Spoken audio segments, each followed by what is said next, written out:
ambitious. I'm a hustler. I have my own lane. That's the thing about comedy. You wake up every day, you don't know if you're funny that day.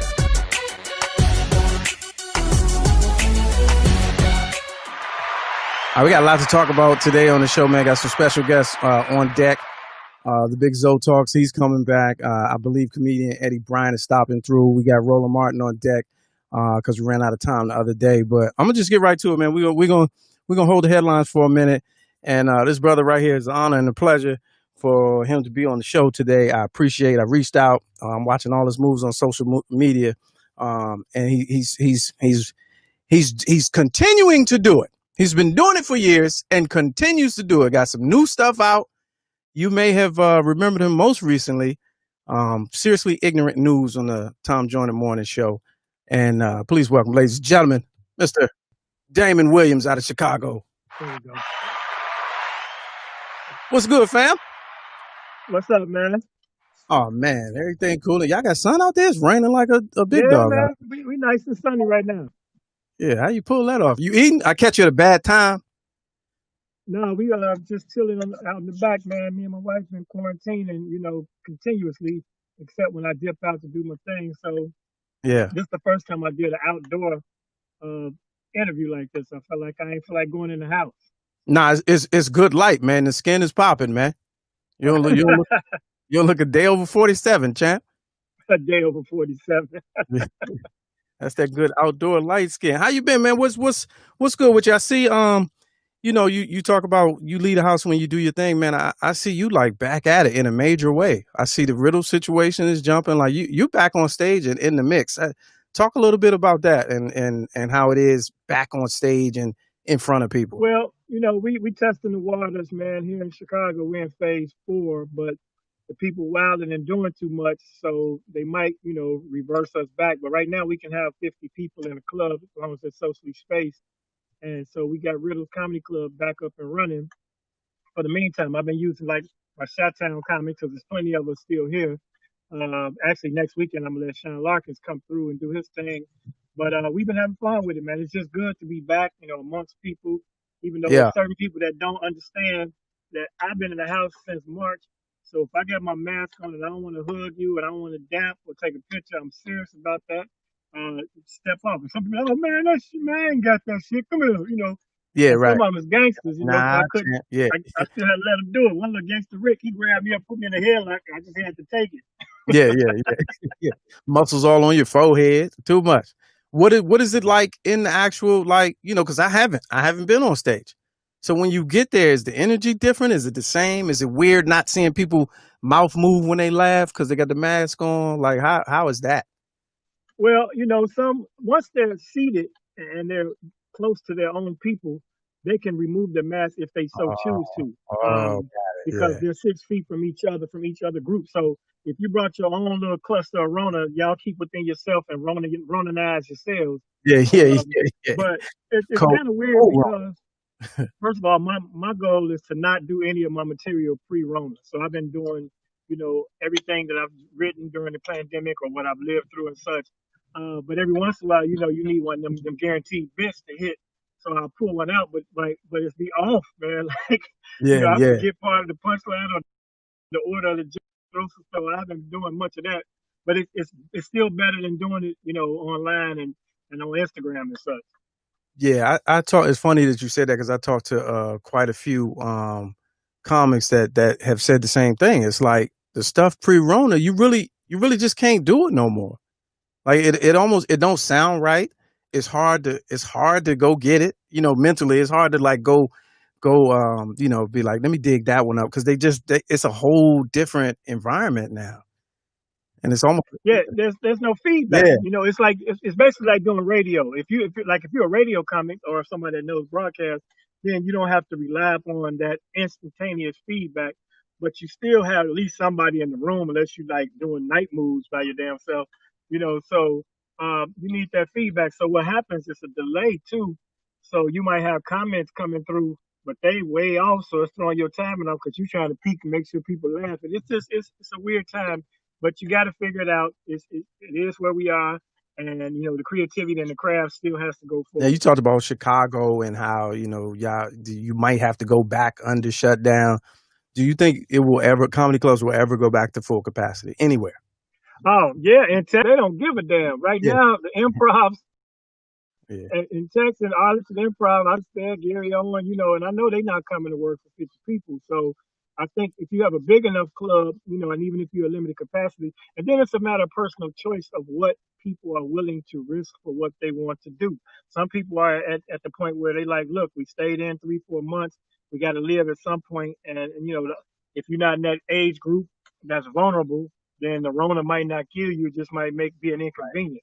right, It's some people that feel that. And I feel like since now they're saying it's the 18 to 29-year-olds, all the old heads and already circulated it, so now it's they turn, they out here with the YOLO and shit, and that's why they catching it. So, but then, like I said, it still depends on the severity of it. Some people, it can be a very traumatic situation. I lost my aunt to this situation due to mm, her underlying issue, but I also, my mother and my brother, the host of the show, JD, they all recovered, bald head comedian from Chicago, they all recovered. So, you know, anything can get you. And we live in Chicago, so a sneeze is one of our worst fears or less fears because there's a whole bunch of other things going on.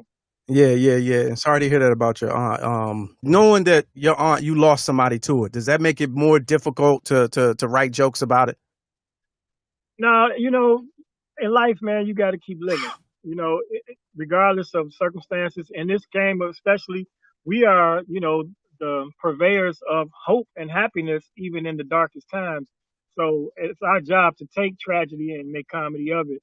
And I could actually do that, but I haven't to this point in that particular circumstance. But that's what we're here for, man. To bring light to the dark. Yeah, yeah, yeah. Now let's talk a quick minute about Chicago, man, and what's really happening out there because I hate to be opinionated on some place where I don't live, and I hate to see other people have opinions on things where they don't live. Like what's really going on out there? Is this a new problem or is it an old problem that's just brought to the surface by the quarantine?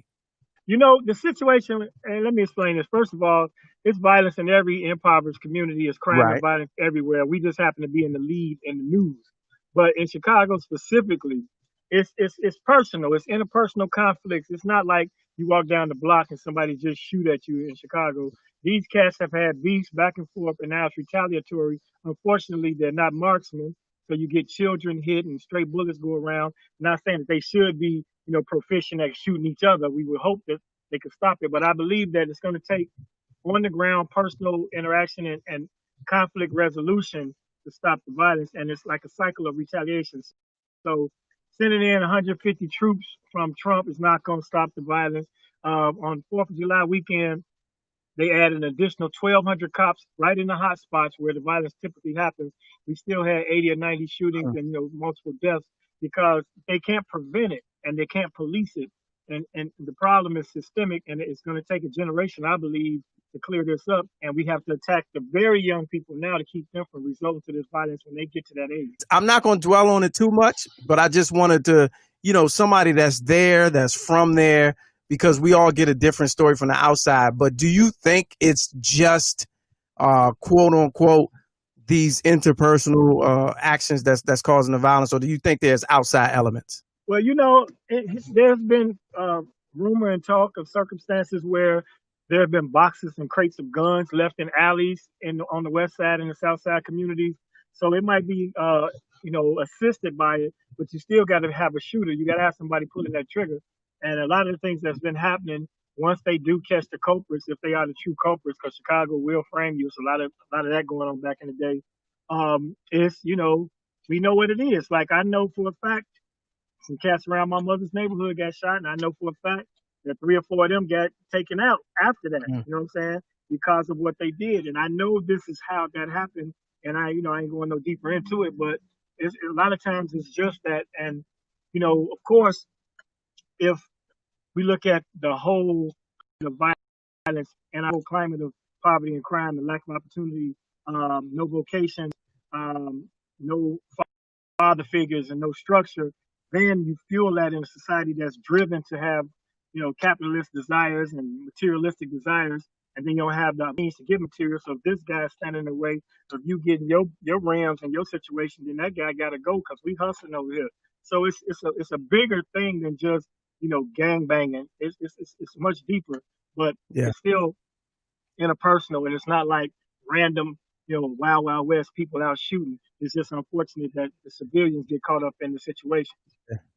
All right, let's get off of that. Let's get back to the funny right here on Let's Go Live. I got Damon Williams, man, legendary Chicago comic. You got a project out. I'm watching your clips from your new show on an all black streaming platform. Talk a little bit about that. Well, the funny thing, and I'm leaning in so people don't understand. I'm leaning in to hear you better, and it's weird, but we making it work. Yeah. You say all black and it's urban flick, so that immediately says or connotates, black Netflix is what people would say. But urban flicks, their tagline is redefining urban. So it's a multicultural situation with casting of their shows, their series, and their films. And my show is an example of that. We have 24 comedians, but we have comedians from all walks of life. We have multi-gendered, LGBTQ. We have Asian, Hispanic, white, and black. We have Russians. So it's a thing. The cool thing about it though, and I think the difference in what's been out there, especially for urban comedy, is the sit down interview. I get a chance to sit down and chop it up with each comedian as part of their set, and you get the backstory and what people have been through. One guy, Jose Raymond, his family migrated here illegally. He talks about that, and now they're legal. They end up going from Mexico to Watts, and then from Watts to Hawaii. And so he had quite a story just telling his whole evolution to become a comic. So I'm really proud of it. Urban Flix TV. It's available free on Apple, so people don't have to pay. But it's also only $3.99 a month. But it is founded by an African American. His name is Herb Kimball.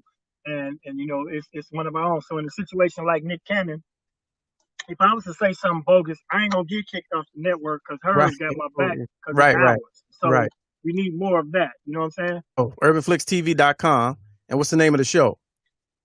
The show is Laugh Tonight with Damon Williams. Laugh Tonight. All right. Well, I appreciate that. Hey, man, what do you miss the Tom Joyner experience? Because you did that for a long time, man. Man, let me explain to you how much I missed the Tom Joyner experience. I grew up on Tom, and not just, when he was syndicated. Tom got his major starts in Chicago. Then he started doing Chicago and Dallas. Then he went nationwide. So he's been part of my life since like third grade. But not having the radio show, like when the pandemic hit, for us not to have a trusted source of information that we can all relate and voice and basically fill off each other and vent through media with Tom would have been great. So now I just talk to Tom personally. He'll call me up because he's going through recovery from he had a stroke and everybody knows that, but he's in rehab and he's doing well. Okay. But he'll call me up and just chop it up about what shows I'm watching online and what's happening on the latest episode of The Chi. So I personally still have, and we and my wife both still have Tom Joyner in our lives, but I think it's a void, and I think it's a shame. So that show was really phased out the way it was. I know this to Ricky Smiley because he's trying to carry the torch, but it's different because that was where Black America went for the voice of what was happening in our country and in our neighborhoods and in our communities politically. If you wanted to get behind a candidate, or if you wanted to go after a corporation that was showing discrimination or bias, we could call Tom. Tom jump on it. They come to the table. And we kind of square that up. I don't think there's any other station right now or show that has that type of mobilization and is a catalyst for our people. Man, so when's your show? When's your show coming? That could be my it. Show is out.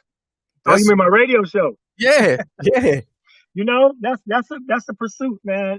It's just so tricky now because there's only like 2 or 3 conglomerates that control major media. And if you're not in their wheelhouse, then, if they were going to give me a show and the people that I was in, they should have spun off. Me and Sybil should have had a show, and took it and carried the mantle. So it's just a matter of me making my profile higher to the point where I'm more viable, doing that through social media and things like my television show, to get people to say, okay, this guy has a voice that people listen to and gravitate to, and then I'll present a show. I may try to do a weekend joint first, and go from there, like a countdown show or something like that. Yeah, no, that'd be hot. That would be hot, man. And I'll let you go. We wrap it up. Damon Williams, Chicago's very own. Last time we talked on the Fantastic Voyage, the cruise, we talked about the fitness tape. I knew you were going to talk about that. You need to drop that, and that's how you get that profile up, because everybody looking at you like, damn, I seen him on TV for the last 32 years. How old is it? You know what I mean? How the nigga? He said the last 32 years. Hey, I was just talking to my wife about that, and when I was telling her whose show I was doing, I said, Lamar, he's the one who's been trying to, urge us to do that couples fitness thing. So we, during the pandemic, just for fun, we were doing silly stuff, but we were working out a little bit. So I do think that's something that is in the cards for us, and I do appreciate you putting that spark in my mind, man, because I never forgot that. We just hadn't figured out the structure of it. Yeah, well, we all Look, watching she over that. here. Where you at, baby? Hey, what's up? Yeah, we out here, man. We away from it all. When things shut down, at first it was cold, so we did some kitchen upgrades and some home improvements. Now I came out here and I stained the deck, and I got the little, blue collar above ground pool over there. You know what I'm saying? Oh yeah, I yeah, put yeah, that back in order. So we back here kicking it like the Clampets, man. We getting it in.